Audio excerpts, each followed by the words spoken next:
All right, everybody. Welcome to Manager in the Mirror 4. We have Nico Ellis hopping on the league name TBD No Fun League podcast.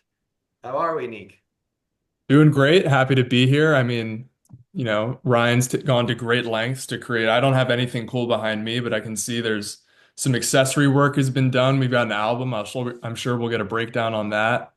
So yeah, doing good. Thanks for having me. Good stuff. Dan, how are we? Good, absolutely. We're tearing our way through the through the off season. Rookie draft rapidly approaching. Yeah, Excited. it's exciting stuff. It's a little exhausting this pace we set for ourselves, one per week. But hopefully people out there are still listening. Like you said, we got the step in sign. That was whipped up over hours. That was not done in 30 seconds while we set up the Zoom.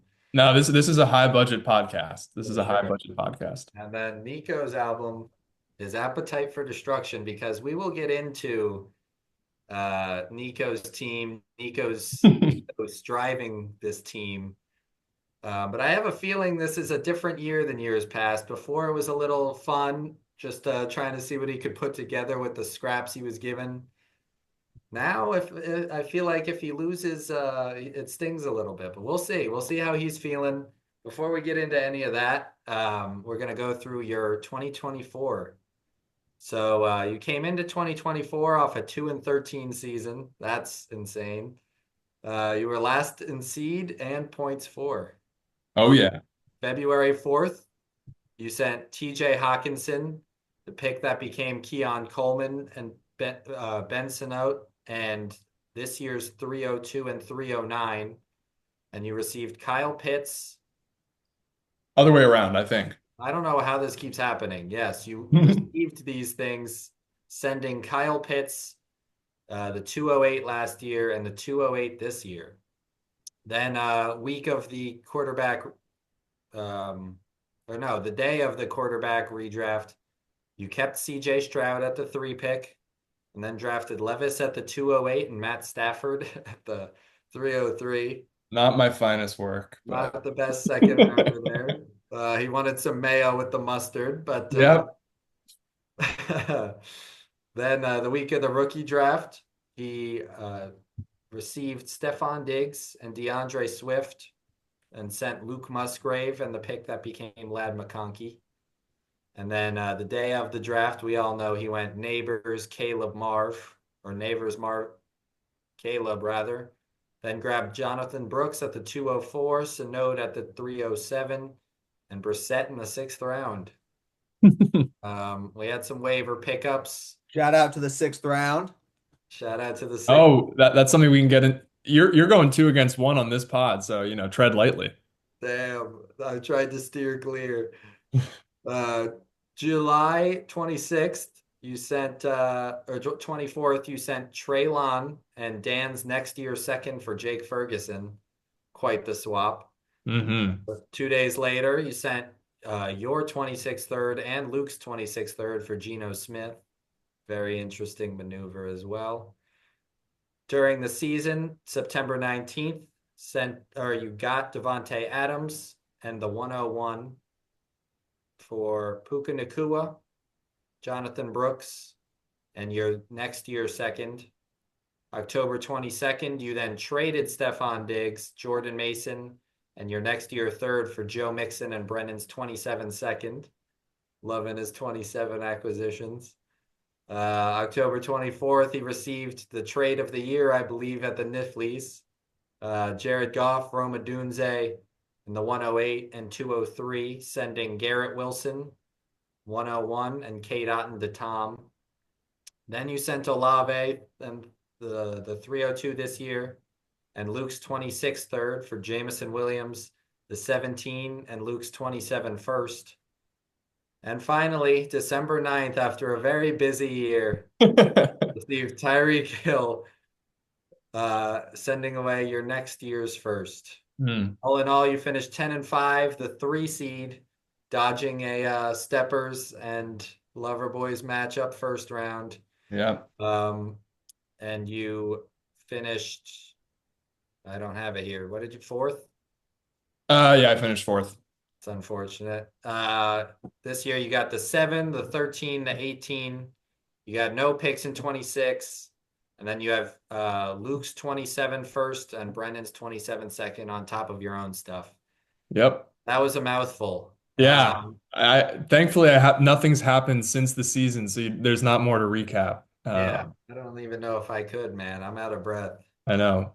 Nico said he wanted to keep this one kind of short, and No, no, no. We're uh, now that we're rolling, I'm feeling the good energy. I'm ready to talk ball. I haven't really, it's been a quiet off season for me, so I'm ready to go. I thought in my head, just wait for this season breakdown. You've been a busy man. Yeah. Yeah. I don't I know. This I was probably gonna didn't do anything for you, but the Sixers just lost, so I'm fired up. I know, hey, this is, I think, I've been saying, and maybe this will paint me as a fair weather fan. And if someone picks through the archives of Danny's YouTube channel in 30 years and is like, man, this Nico guy, he was a fair weather fan. But I've said if we lose our pick to the Thunder, I'm kind of out. Like that's at least for like 2 or 3 years. I just can't do it. But let's talk about the Steppers. Sure.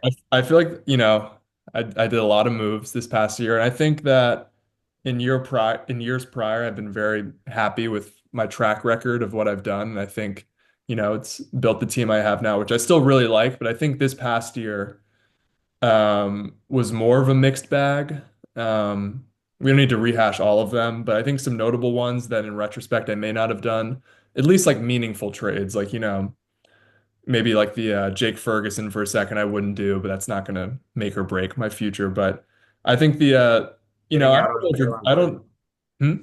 You got out on Traylon Burks in that last. Yeah, So, rest in peace, Trey Bob. But I guess in retrospect, I'm kind of missing that 26 first as a little bit of a security blanket because I know, as we'll talk about later, like the league, I think we've reached peak parity in the no fun league, and it's going to be a really competitive field. And I think even, Danny, who's our, well, Ryan, the defending champ, Danny, our defending runner up, who's, put together a pretty prolific stretch of ball. I don't think anyone's guaranteed a playoff spot, so I kind of wish I had that, but, scared money don't make money. So I put my chips in. I don't, I've, let's go.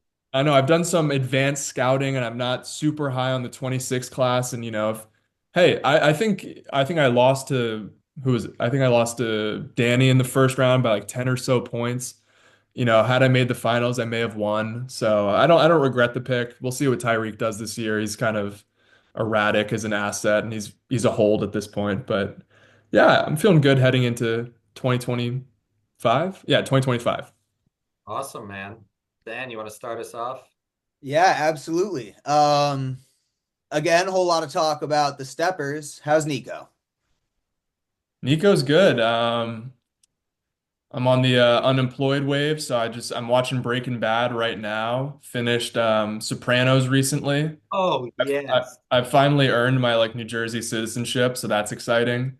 Yeah, it's been a lot of shows. I've started playing piano again, which is fun. I played piano when I was in elementary and middle school, stopped in high school. So I'm back on that.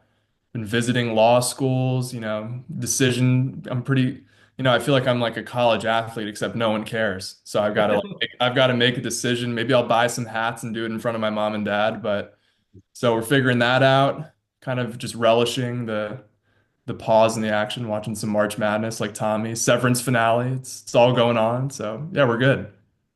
Good That's stuff. awesome. Great to hear. Now, getting into the ball, your days of owning top draft picks seem to be behind you, though you still have 3 in the top 18. Is there any direction you're looking with those? Any position, any kind of, readiness now versus later, or is it just, yeah, Yeah. Well, I think not to push, give away all the gimmicks we're going to do on this pod. But I know we're going to do a little mock later. But I do like a lot of the options that are there around the 107. So I'm happy to make the pick. I've been putting feelers out to see what it would cost to move up a couple slots. I know, whereas last year I felt I really wanted those top three picks. In retrospect, Jaden Daniels is, the top asset from the draft. But at the time, I thought it was like a three guys slight tier break. So I was really pushing to get into the top three. But at least in my, maybe not so insightful opinion. I feel like it's Genty, and then it's kind of like there's just a whole tranche of guys who are kind of in the same boat. So if I have to pick at 107, that's cool. Um, yeah, but as I said in the chat, the line's always open. I'll move that for a win now guy if I can, but um, I don't want to be overzealous with moving before the draft and then, say a bunch of guys get really good landing spots. I don't want to get hosed and not have everything. But, even though I'm not picking at the top, I like what I have. I think I can complement, the roster I've built now, which, I haven't really been looking at my roster ton, but it actually skews older than I was really anticipating. I kind of have this young core, but I've got a lot of, older win now guys. So I think this will be a good draft of complementary pieces, and maybe one guy ends up being a stud.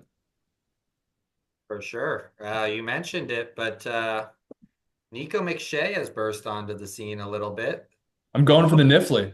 Yeah, post Nifley, I guess he saw a budding market get some recognition and he wanted in. And I believe we have a bit of a first round mock out of you if you want to update the people on how you're feeling May 10th is going to I go. know. I feel like this isn't the best audience because I'm with two guys who don't have first round picks, so they may be like, all right, let's expedite this. So I'll do my best. So, I like to use mock drafts with landing spots I find online. So this is via Chad Reuter, NFL. This was like a 4 round mock. That's a lot of time and effort. Can't say I went pick by pick. I kind of did Command F RB, Command F WR, Command F TE. But no surprises at the top. We got Genty going to Tom. He in this mock, I've seen it seems like the Raiders are the team that he's getting mocked to as like I'm seeing it more and more, which I think would be an interesting pick by them. I think they have a solid O line now with Geno in tow, and they have Brady kind of. I don't know to what extent he's the architect, but that'd be an exciting pick to pair him and Bowers. Not for Tommy, but for the Raiders. At the second pick, we have Cam Ward, QB1. I think we'll talk about later. Pat's QB room remains kind of in flux with Anthony Richardson, who may be DOA. Tua, who's a hit away from being DOA, not to not to say anything too insensitive, and then Penix, who looks good, but he's had 100 NFL snaps at this point. So that could be the move. But I had in this draft, Reuter had Amari and Hampton going to Pittsburgh at 21, and I think that's a pretty solid landing spot. And Pat does need RB help alongside Achan, so I had him going with Hampton. And then Tommy going with Cam Ward at the 103. Although seeing how the board's falling, I could see him either one reaching on running back or potentially moving off that pick for a more win now guy. Considering, listening to the pod last week, it seems Tommy is, he's holding his cards close, but he wants to win. So I could see him moving that one. If I may butt in, Yeah, butt in. I would like to advertise, seeing your league mates out in person, talking some business. Tom Mhm. showed some respects, kissed the ring, and took his champion to March Madness last weekend, and he was telling me all about what he's going to do at the three, but I can't disclose that. It's an interesting pick by you, though. Okay. Well, it was between, I think, again, after Genty and Hampton, there's this three-person tier where you have Ward to the Titans, you have McMillan, who doesn't really get a great landing spot in this mock. It's to Seattle at 18, which if that did come to pass, I don't know if I love that with, what's Darnold going to give you without Kevin O'Connell and Seattle. Their O-line blows, so it's just him and it's just Darnold under duress thrown to him and JSN, which, maybe he could be DK, but again, I don't know if DK is an exciting enough asset at this point to be if you want that prototype at 3. But then again, Zach takes him at 104, and then Tommy going Travion Henderson to Dallas in the second round, which again, I think Dallas is a pretty hot landing spot for whatever RB goes there. That'll pump their stock up. 6, Brennan just going with a meat and potatoes pick with Tyler Warren, who in this draft goes to the Broncos at 12, which I love as a landing spot. Whoever ends up in Denver, I don't know how you guys feel. Like for running back or tight end, I feel like that's such a good fantasy landing spot, and I wouldn't have said that 18 months ago. He has the Broncos trading up for that. They're not 12, are they? No, yeah, they'd be moving up in the draft to get Tyler Warren. That would I know, definitely. I know you guys aren't draft active, but to make this a more inclusive segment of like the teams who are, running back needy, whether it be like the Raiders, the Chargers, the Broncos. If I know you guys are out of the first round, but y'all are in other leagues. So like what landing spots would you be most excited about a running back going to? I mean, I I've been waist deep in the rookies. Like you said, I got leagues. I'm all about it. You mentioned the Cowboys. I think that's one that gets talk, but I think is fine, not great, unless Genty goes there and it's just like, all right, Yeah. awesome.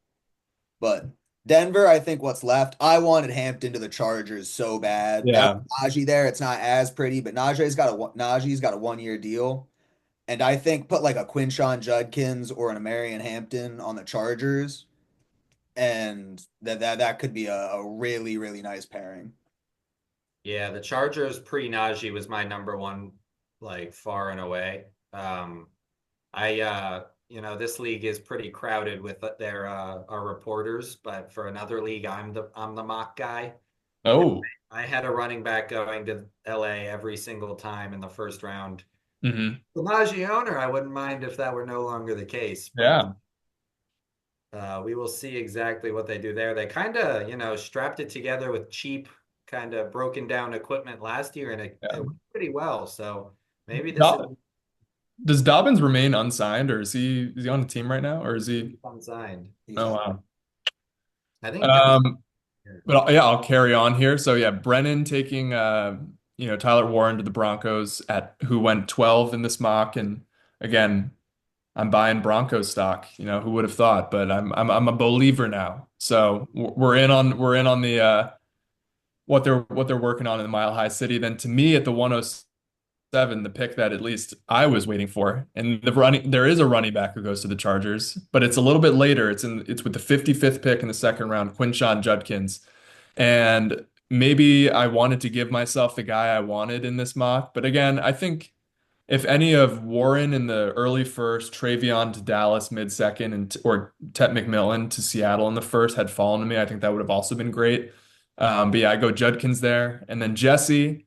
Um, Again, I did this morning, so this is already feeling dated because with the way Russ just signed to the Giants, it seems like they're kind of out on QB in the first round.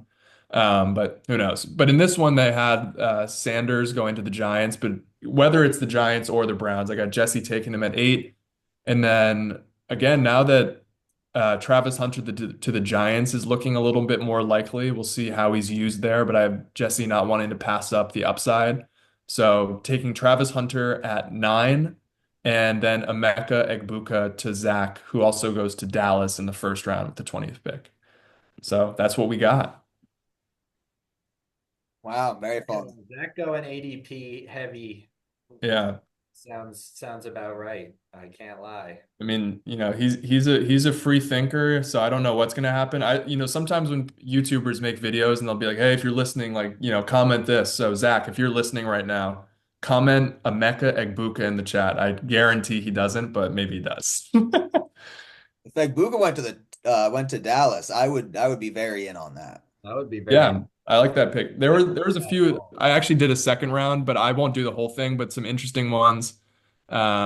This one had Milrow going to Vegas in the third round. I'm kind of out on Milrow, but if he's got in a Tom Brady, run organization, maybe some juju rubs off, and some other good picks there. I think this is a lot of you know, maybe there's less high-end talent than last year, but there still is a lot of, really solid contributing guys this year. So I think, especially at running back, obviously, preaching to the choir, but should Rattle be off the second round. huh? Rattle Oh, off your second exactly. round. All right, well, this will be rattling. There'll be no analysis. Oh, It's no. Luke taking Jackson Dart at the 201. Jackson Dart in this draft. Don't love the pick, but I'm just going off what this guy says.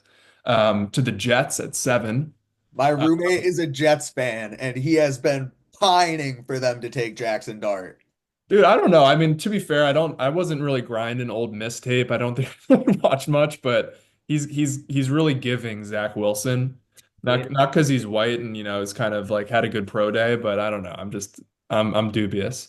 And then Pat taking Colston Loveland, who goes to Indianapolis with the 14th pick, stack with AR, but I'm really skeptical of any pass catcher that ends up in Indy, but I feel like Loveland seems like, a really good player. So we'll go Pat there. I snagged Luther Burden, who in this mock goes to the Titans in the second round. Zach, this is a reach. So again, Zach, if you're listening, comment Cam Skattebo because he goes with Skattebo, who in this mock is a fourth round pick, but ends up in Denver, which I think even though it's later draft capital, I think, in a Sean Payton system, that's really exciting to get a RB who could potentially get 50 to 60% of touches. All right, Yeah. and then Milrow to Pat, Caleb Johnson to Brennan, who in this mock goes in the third to the Browns. Trevor Etienne to Pat, who in this mock goes to New England in the third. Bashul Tutin, I don't know how to pronounce his name, but the Combine Darling, who in this draft goes to the Bills Mafia in the or no, no, sorry. I got ahead of myself. Who goes to Kansas City in the fourth round? Um, Xavier Restrepo to Buffalo in the second round to Tommy, and then Trey Harris to Tommy with the last pick of the second round. So it's, we're throwing darts at a board right now. Who knows what'll land, but it's always fun. Um, and yeah, Where I'm so pumped for the draft. where'd Trey Harris go? New England, which I think pre Diggs was a bit more exciting. But we'll see how that pans out. I'm Um, wary on Harris, but I think I'd be really interested if he goes to New England. Yeah. I'm trying to like hitch my wagon to, Drake May at this point. He seems like he's going to be a stud. Absolutely. All right. Well, looking towards your team and this offseason, there's already been some rumors. Your name's been linked to a couple people already this offseason. Just a few days ago, you dropped a piece of an offer in the chat by accident. Is there a direction that you're looking to go this offseason? Do you have a specific vision, or are you just going after some names you like? Mm, I think, in years past,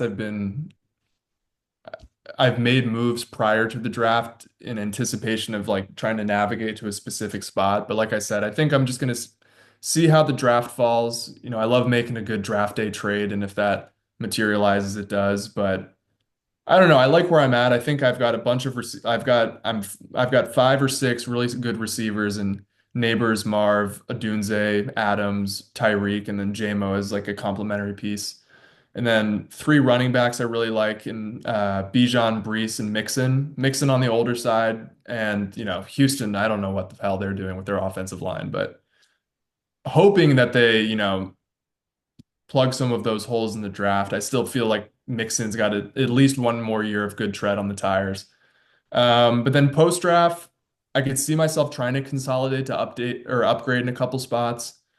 You know, as we touched on in retrospect, my QB super flex draft wasn't my strongest. So if there were opportunities to upgrade at QB, I'd love to do that. But I'm so high on Caleb, and so I'm super stoked about what the Bears could be this year. So even though that trade I made with Tommy, if you put it into like a keep trade cut calculator, I'm sure it says he's the winner. But I still really love having a Dunze and Goff, even when like in whatever this new iteration of the Lions offense will look like, it's still going to be high scoring. So I like having Goff. So I think it's going to be a wait and see type offseason, not a grab the bull by the horns. So yeah. Interesting. All right.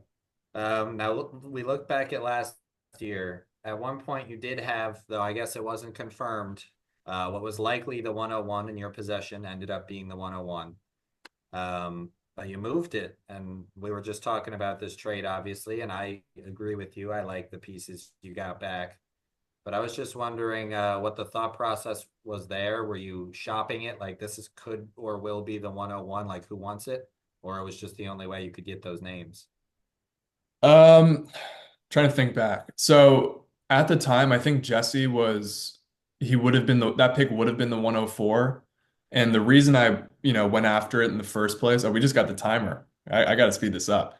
The reason I went after it in the first place is that I thought, I mean, all love to one of our former champs, Raiders, but I thought his team kind of sucked, so I thought it was going to be the 101. And but at the time, I got cold feet, and I also didn't really want to be like, like tirelessly watching the standings and points for. So I'm like, I don't want to deal with that for another year. I've been doing this for 4 years, so I want to, you know, go in, win, even though it wasn't my team. So I want to move off that, and we've talked about it. We're both big Rome guys, so I'm a huge believer. I think in this draft he would have gone 102 behind Genti, and I'm not selling any Rome stock I have. And now being able to pair him with Caleb in a revamped Bears offense, I'm super stoked about that. And I still have my 107. I got the 203 out of that, so I'm going to get, young guys back as well. I love Garrett Wilson, but again, now the Jets passing attack remains in flux. So that was the thought process at the time. I can see why people would say Tommy's a winner, and I think right now the early returns would say Tommy's a little bit ahead. But I think again, this is a really fun trade that I think could work out for both sides. Good stuff. You're muted, Dan. Oh no. Oh,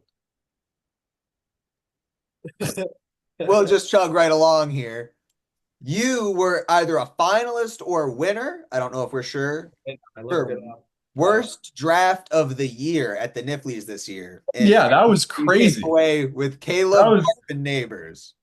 Yeah. I mean, I understood the rationale and that I could have gotten more, but I don't know. That's just fuel to the fire. We'll see how I do this year. I've had a pretty good track record in drafts, so I'm not letting any outside noise, break my soul or change the process. We're gonna go get our guy this year. All right. Well, I don't know if you watched last week's episode, but Tom exposed the top secret Nifly committee voting to Rob Schefter on air. Or I guess not to Rob Schefter, but for Rob Schefter to find. So the committee feels it's only fair to expose that Thomas Griffin was backing your nomination and your selection on a personal crusade. And last week he announced his budding rivalry and hatred for your team. Mm. How are you feeling about Thomas Griffin right now? Yeah, I know. I mean, I've already got so many rivals in this league. I don't know if I have like the mental bandwidth to take on. I mean, everyone wants to. I haven't even won yet, but everyone wants to, take a swing at the proverbial rebuild champ. So I'll take on I'll take on any opponent. I know Ryan and I, lover boys, v steppers. We've got some. Although he's rebranding, so I think that might have been just a 1 year little fling. Yeah. I've got my expansion rival and Pat. Me and Rob, we've had and now that we're like butting heads as reporters, that's, another rivalry. So, Tom, he's building something nice. It's cute. He's got some good wide receivers, some good wide receiver too. I can't scoff at the quarterbacks, but you know, we'll see. We'll talk again in November and we'll see how we're doing. That's all I'll say. If you didn't watch it, he had some shit to say, man. Yeah, He doesn't like you very much. that's okay. Um, all right. Well, as I got into with your album selection here, you for your entire career in the No Fun League have been just kind of a either completely irrelevant or feisty up and comer. Hmm. And this is the first year, I think, where you're really coming into it with some serious expectations and having established yourself already. Are you, feeling any kind of new pressure? Are you doing anything differently? What does it look like as far as will you be like disappointed if this isn't the year? Yeah, so I've been, I get up at 3:30 in the morning, ice water to the face. I'm grinding film for 6 hours before I start my day. So yeah, I think if I don't win the championship, that's going to be the last you hear from me. But on I think, I see where the pocket's collapsing in terms of time we have. So I'll jump the gun a little bit in terms of looking at the competitiveness of the league. And we were talking before we came on that, again, all love to the former champ, Jesse. I think there's 9 guys who have like a real shot at making the playoffs this year. And then, if you make the playoffs, you can win the whole thing. So I don't know. obviously I think my team is, really strong and is in the upper echelon of, of teams in this league. But again, I'm not under the illusion that one could miss the playoffs and just have a couple games break the wrong way. So I want to win, but my nucleus is still so young, that if it's not this year, I don't think my window will close. Again, I don't love not having any picks in 26. So I'm kind of hoping that this is a year we really capitalize and can make a playoff push. But I still do have the cushion to fall back on of 27, where I've got a lot of draft capital that I could move around either in season or just wait on. So yeah, I mean, obviously the goal every year now is to win a ring, but if that doesn't materialize, I think it'll be a testament to the competition that's really blossomed in this league. Gotcha. All right. Well, you have plenty of youth on the team. You've talked about, maybe making a win now push after the draft or something like that, but you got plenty of youth, plenty of guys that could take a jump this year. Is there anyone you're particularly excited to see maybe take a leap? Yeah, well, I've already kind of harped on it, but I think we could see Caleb and Rome both finishing, top 10 at their positions. Rome may be a little bit more tough to kind of project that because wide receiver is so deep, but I'm very bullish on Caleb being like a bona fide quarterback one, obviously behind your Allens and Daniels and Lamars, but in that kind of second tranche between like 5 and 10, I could definitely see him landing there. In Rome, I feel great about Marv, the talent. I'm not selling it all, but Arizona, the situation's a little bit sketchy with Kyler, who I'm not a huge fan of for fantasy purposes, although he did support D-Hop for a couple of years. So hopefully they use him better. Hopefully Marv takes a step forward. So I'd say those two guys. Stuff. No CJ Stroud? No CJ Stroud. We're gonna wait to see. We're gonna wait to see if they fix their O line before. I'm gonna temper expectations until that gets done. But they seem like they're a competent organization taking such a strong player at the second pick in that 2023 draft. So I've got faith that they'll make some good moves and surround him with the talent he needs. Tranche, bona fide, get this kid in law school. Yeah. Well, you touched on it a little bit. Who wins? Who's last? All right, we're gonna keep piling on the Raiders of the Lost Shark. We got them bringing in the caboose. But hey, Jesse, he's got all his picks this year in addition to Dan's first. So this could really you know prompt the rebuild to hurry along, and I'm buying Raiders stock just not for this year. In the winter, it's chalky. I feel like I do it every year, but it's hard to bet against Dan when he's got Jamar, Jettis, CD, Nico, and Josh Allen. So I think I'll go there. I think my dark horse pick, Luke's was a team I didn't really like for a little while, but it's really come together with, Chuba's going to have a full season of, RB1 usage again. Bucky's great. Saquon, that was such a good trade in retrospect. I was kind of skeptical, but it worked out great. And he still has Hurts and Bo. So I think dark horse Luke, but I think the betting favorite should be Danny. But again, 9 guys who could make the playoffs. Anyone who makes it can win. So I'm pumped. Hey, I didn't pick myself. I didn't pick you. All right, let's pump the brakes. I see. I heard that it's Ryan's league and we all just live in it, but whatever. Mm, I didn't see that. Was that leaked? That's leaked, actually. Yes. Okay. Now we're under a minute. Anything you want to say to the league before we get out of here? You know, I don't have a whole lot to say. I think, actions speak louder than words, and, steppers are ready to go this year. There's no rebrand here. We stand on business in 2025.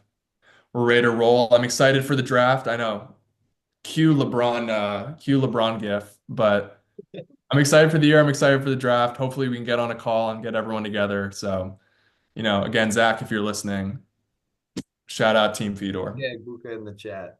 I think it was a wise selection for league champion.